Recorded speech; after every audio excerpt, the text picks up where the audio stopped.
बेलापुर नाम के एक छोटे से गांव में रामू नाम का एक गरीब लड़का रहता था। उसके परिवार में उसके साथ उसके बूढ़े माँ बाप रहते थे। सोहन का परिवार बहुत ही गरीब था। उनके पास ना तो कोई जमीन भी नहीं, ना खाने के लिए कोई साधन था। रामू दिन भर मजदूरी करता और उससे जो कुछ भी कमा पाता उसी से अपने पूरे परिवार का पेट भर लेता। यह देखकर सोहन के माता पिता बहुत दुखी होते। हमारे पास ना अपना कोई घर है, ना ही अपनी कोई जमीन। हमारा बेटा दिन भर दूसरों के खेतों में मजदूरी करता है और उसके बदले भी उसको बहुत कम पैसे मिलते हैं। हम दोनों अपने बेटे पर बोझ बन रहे हैं।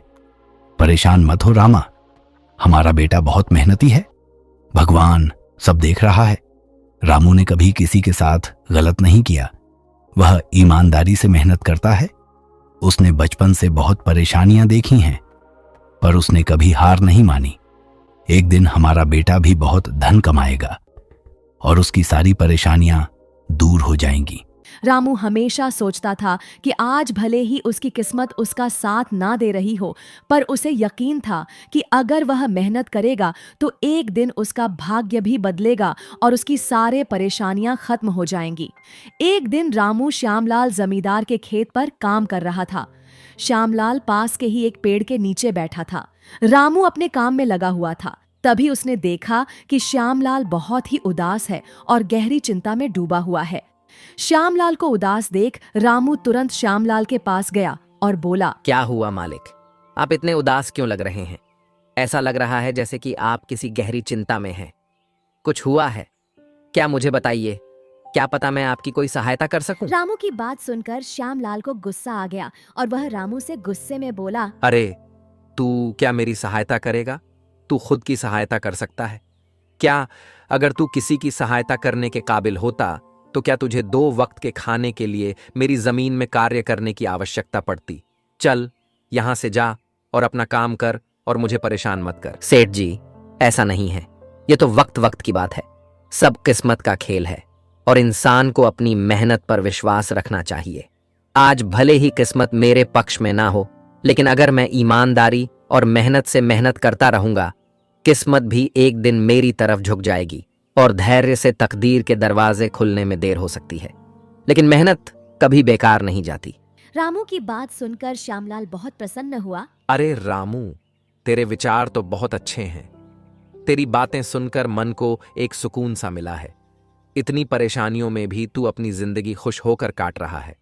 सेठ जी, यह सब मेरे पिता की सीख है।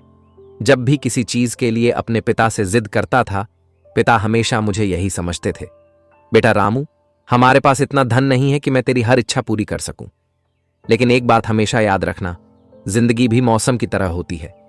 कभी यह धूप की तरह खुशियों से भरी होती है, कभी ठंड की तरह कठिनाइयां लाती है और कभी बारिश की तरह परेशानियां आती है। लेकिन जैसे हर मौसम बीत जाता है, वैसे ही जिंदगी के मुश्किल हालात भी गुजर जाते हैं। बस धैर्य और हिम्मत बनाए रखना जरूरी है, क्योंकि एक दिन सब कुछ ठीक हो ही जाता है। अरे वाह, लगता है तेरे पिता बहुत ही नेक इंसान हैं। किसी दिन मैं भी उनसे जरूर मिलूंगा। मालिक, क्या हुआ है? एक बार मुझे साफ साफ बताइए। क्या पता आपकी परेशानी का कोई हल मिल ही जाए। अरे रामू, मैं एक बहुत बड़ी परेशानी में फंस गया हूं। मुझे अपनी परेशानी का कोई भी हाल नजर नहीं आ रहा है। सेठ जी, एक बार मुझे बताएं तो, क्या पता आपकी परेशानी का कोई हल निकल ही जाए। रामू, हमारे गांव में मेरे पिता की एक पुश्तैनी जमीन थी जो काफी वीडियो से हमारे पास थी। उस पर मेरा और मेरे भाई का हक है, पर हमारे गांव के ही 2 बाप बेटों ने उस पर कब्जा कर लिया है। मैं पुलिस थाने में केस दर्ज करने की सोच रहा था, लेकिन गांव के बड़े बड़े लोग उसके साथ हैं। मैं कितनी भी कोशिश कर लूं, लेकिन मैं उन लोगों का कुछ नहीं बिगाड़ पाऊंगा। अब तो उन लोगों ने उस जमीन पर खेती भी शुरू कर दी। मेरे पिता की पुश्तैनी जमीन मेरे हाथों से छीनी जा रही है, इसलिए मैं बहुत परेशान हूं। मुझे समझ नहीं आ रहा मैं अब क्या करूं। रामू ने कुछ देर सोचा और कहा, अगर आप चाहे तो एक तरीका है जिससे आप अपनी जमीन वापस पा सकते हैं। अगर ऐसा कोई तरीका है तो जल्दी बताओ। वह क्या तरीका है? रामू ने श्यामलाल को अपनी पूरी तरकीब समझा दी। तरकीब सुनकर श्यामलाल रामू से कहता है, अरे वाह रामू, तू तो बहुत समझदार है। तूने तो बहुत अच्छी तरकीब बताई है। ऐसे तो मेरी जमीन मुझे जरूर मिल जाएगी। मैं तुझे वादा करता हूं, अगर तेरी यह योजना सफल हो जाती है तो मैं अपनी जमीन का एक हिस्सा तेरे नाम कर दूंगा। अरे मालिक, आप ऐसा क्यों बोल रहे हैं? आप मेरे मालिक हैं। आपकी वजह से मुझे अपने घर के लिए 2 वक्त का खाना मिल जाता है। आपकी मदद करना तो मेरा फर्ज है, बस मुझे आपकी जमीन नहीं चाहिए। रामू, तुम बहुत नेक इंसान हो। कल से तुम इस काम पर लग जाओ। रामू फिर से खेत में अपने काम पर लग जाता है। अगले दिन रामू छगन और प्रमोद नाम के उन दोनों बाप बेटे के पास पहुंच जाता है जिन्होंने श्यामलाल की जमीन पर कब्जा कर रखा था। नमस्कार सेठ जी, मैं यहां से गुजर रहा था तो पास के लोगों ने बताया आपके यहाँ काम के लिए मजदूर की जरूरत है। क्या आपके यहाँ मुझे भी कोई काम मिल सकता है? अरे अरे, कौन हो तुमसे किसने कह दिया कि यहाँ मजदूर की जरूरत है? यहाँ कोई मजदूर की जरूरत नहीं है। सेठ जी, मैं एक मजदूर हूँ। पास ही के गांव में रहता हूँ। काम की तलाश में इधर उधर भटक रहा हूँ। हर दिन कहीं ना कहीं काम मिल जाता है, बस उसी काम को करके अपना पेट पालता हूँ। या तो कहीं खेती कर लेता हूँ या फिर मजदूरी। हमारे यहाँ फिलहाल कोई काम नहीं है। सेठ जी, मैंने तो सुना है आप लोग इस गांव के सबसे बड़े जमींदार हो। आपके पास बहुत सारी जमीन है, इसलिए आपके यहाँ हमेशा मजदूरों की जरूरत रहती है। इसलिए मुझे लगा कि यहाँ मुझे कोई ना कोई काम जरूर ही मिल जाएगा। हाँ ठीक है, पर इसका मतलब श्यामलाल सेठ आपके बारे में सही कह रहे थे। श्यामलाल ने हमारे बारे में क्या कहा? अरे कुछ नहीं सेठ जी, चलिए तो फिर मैं चलता हूँ। रामू वहां से जाने लगता है। तभी छगन और प्रमोद ने रामू को रोककर यह पता लगाने के लिए बोलता है श्यामलाल ने रामू को उन लोगों के बारे में क्या बताया है। अरे भाई रुको, हमारे पास तुम्हारे लायक एक काम है। रामू तुरंत उनके पास चला गया और बोला, धन्यवाद सेठ जी, बताइए क्या काम है? आप जो भी काम बोलेंगे मैं हर काम करने के लिए तैयार हूँ। ठीक है, पर ये बताओ श्यामलाल ने हमारे बारे में क्या बोला? सेठ जी, पहले मैं श्यामलाल के यहाँ काम करता था, पर वह बहुत ही बदतमीज और कंजूस इंसान है। इतना काम करने के बाद भी वह मुझे सही मजदूरी नहीं देता था। तो फिर कल मेरी उससे बहस हो गई और वह बोला कि पूरे गांव में मुझे अच्छी और अधिक मजदूरी कोई नहीं देगा। छगन और प्रमोद रामू की चापलूसी भरी बातों में आ जाते हैं और उसको काम पर रख लेते हैं और रामू से कहते हैं कि कल से ही तुम मजदूरी पर आ जाना। और कुछ दिन ऐसे ही बीत गए और एक दिन छगन अपने बेटे प्रमोद से बोला, बेटा प्रमोद, ये रामू तो बहुत मेहनती है। यह अकेले ही 4 लोगों का काम कर देता है। अच्छा हुआ कि हमने इसे रोक लिया। रामू की मेहनत ने छगन और प्रमोद का दिल जीत लिया। कुछ दिन और बीत गए। एक शाम छगन और प्रमोद अपने खेतों का दौरा कर रहे थे और जब वह खेत पर पहुंचे तो देखा कि रामू इतनी देर तक भी काम कर रहा था। अरे रामू, तुम इतनी देर तक काम क्यों कर रहे हो? अब तो रात होने वाली है, अब काम को छोड़ो और घर जाओ। अरे सेठ जी, हमारे जीवन में आराम कहाँ है? घर पर बूढ़े माँ बाप हैं, काम नहीं करूंगा तो उनके लिए 2 वक्त का खाना कहाँ से जुटा पाऊंगा? घर पर बैठकर आराम करने से अच्छा है कि मैं काम करूं। ठीक है रामू, तो हम जाते हैं। जब तुम्हारा मन करे तो तुम तुम्हारा काम खत्म करके घर चले जाना। छगन और प्रमोद खेत को रामू के भरोसे छोड़कर चले जाते हैं। अगली सुबह जब छगन और प्रमोद अपने खेत पर आते हैं तो देखा कि वहाँ पुलिस खड़ी है। पुलिस को देखकर दोनों दौड़ते हुए आए और पूछा, क्या हुआ थानेदार साहब, आप यहाँ क्या कर रहे हैं? क्या यह खेत तुम्हारा है? हाँ थानेदार साहब, यह जमीन हमारी है। हमारे पास इसके कागजात भी हैं। फिर तो तुम दोनों को जेल में ले जाकर डालना ही पड़ेगा। ये आप क्या कह रहे हैं थानेदार साहब? हम कुछ समझे नहीं, आप क्या कहना चाह रहे हैं? अभी तुम दोनों बहुत अच्छे से समझ जाओगे।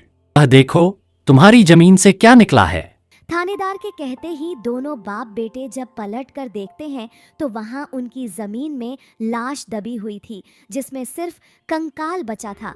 यह देखकर दोनों बाप बेटे डर जाते हैं। थानेदार साहब, यह किसकी लाश है? यह हमारे खेत में कहां से आ गई?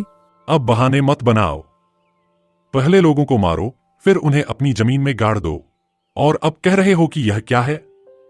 नहीं थानेदार साहब, हमें नहीं पता यह लाश कहां से आई। हमें कुछ नहीं पता। झूठ मत बोलो। तुम्हें फांसी नहीं हुई तो कम से कम उम्र कैद की सजा तो जरूर मिलेगी। फांसी और उम्र कैद की बात सुनकर दोनों बाप बेटे डर गए और थानेदार के सामने गिड़गिड़ाने लगे। इस मामले से बचने के लिए दोनों ने कुछ तरकीब सोचनी शुरू की। तब तक वहाँ रामू आ जाता है। अरे सेठ जी, ये पुलिस यहाँ क्यों आई है? क्या हुआ है? रामू देखो, पता नहीं कहां से ये कंकाल हमारी जमीन में आ गया है। थानेदार साहब को लगता है इसे हमने मारकर यहाँ गाड़ा है।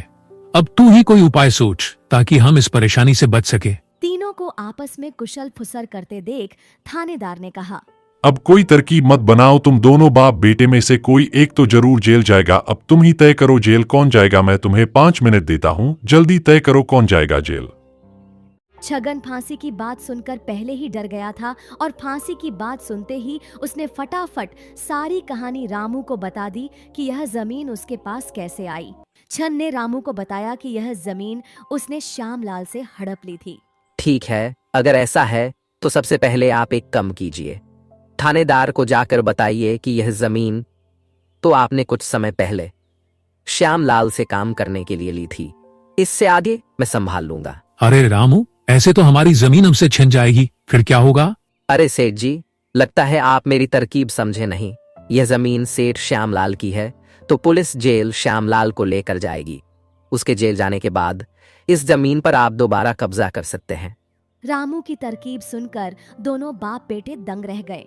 इसके बाद दोनों थानेदार के पास गए और रामू ने जो कुछ कहा था वही बात दोनों थानेदार से कहने लगे। हाँ थानेदार साहब, हमने श्यामलाल के साथ धोखा किया था। हम बस इस जमीन को हड़पना चाह रहे थे, लेकिन अब हमें यह जमीन नहीं चाहिए। अगर आप चाहें तो हम केस भी वापस ले लेंगे। अरे, जब खुद फंस गए हो तो किसी और को फंसाकर अपनी जान बचाना चाहते हो? साहब, यदि आपको मेरी बात पर यकीन नहीं तो आप रामू से पूछ लीजिए।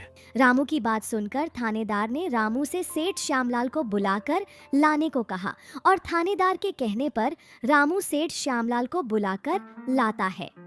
परंतु श्यामलाल गांव के सरपंच को भी अपने साथ ले आता है। थानेदार ने सरपंच को पूरी कहानी सुना दी। इतना सुनने के बाद सरपंच ने थानेदार से कहा कि अब आप चले जाइए, इसके आगे हम संभाल लेंगे। सरपंच के बोलने पर थानेदार वहां से चला जाता है। अपने आप को फंसा देख छगन ने सरपंच से कहा, सरपंच जी, यह जमीन हमारी नहीं है। हम तो कुछ समय से यहाँ काम कर रहे हैं। आप हमारे मजदूर रामू से पूछ लीजिए। अच्छा श्यामलाल, अब तुम बताओ यह कंकाल यहाँ कैसे आया? अरे सरपंच साहब, ये कंकाल तो नकली है। इन दोनों ने मिलकर मेरी जमीन हड़प ली थी। मैंने और रामू ने मिलकर यह तरकीब सोची थी ताकि इन दोनों से सच निकलवा सके। श्यामलाल की बात सुनते ही दोनों बाप बेटे के पैरों तले जमीन खिसक गई। रामू को इस साजिश में शामिल देख छगन को समझ आ गया कि यह रामू और सेठ श्यामलाल की मिलीभगत थी। दोनों बाप बेटों के पास अपनी गलती मानने के अलावा और कोई चारा नहीं था। अरे सरपंच साहब, हमें माफ कर दीजिए, हम लालच में आ गए थे। हम आज के बाद ऐसी कोई गलती नहीं करेंगे और यह जमीन भी सेठ श्यामलाल को वापस कर देंगे। दोनों को इतना गिड़गिड़ाते देख श्यामलाल ने भी उन दोनों को माफ कर दिया। सेठ श्यामलाल ने भी अपना केस वापस ले लिया। और रामू, तुम सुनो, जैसा कि मैं वादा किया था, जिस जमीन पर तुम काम कर रहे थे, आज से वह जमीन तुम्हारी है और तुम उसके असली मालिक हो। इस तरह रामू ने अपनी मेहनत और बुद्धि से सेठ श्यामलाल की जमीन वापस दिलाई और दोनों ठगी करने वाले बाप बेटों को भी सबक सिखाया। रामू ने अपनी मेहनत और चतुराई की वजह से अपनी फूटी किस्मत बदल दी और अब वह भी एक बड़ी जमीन का मालिक बन गया था।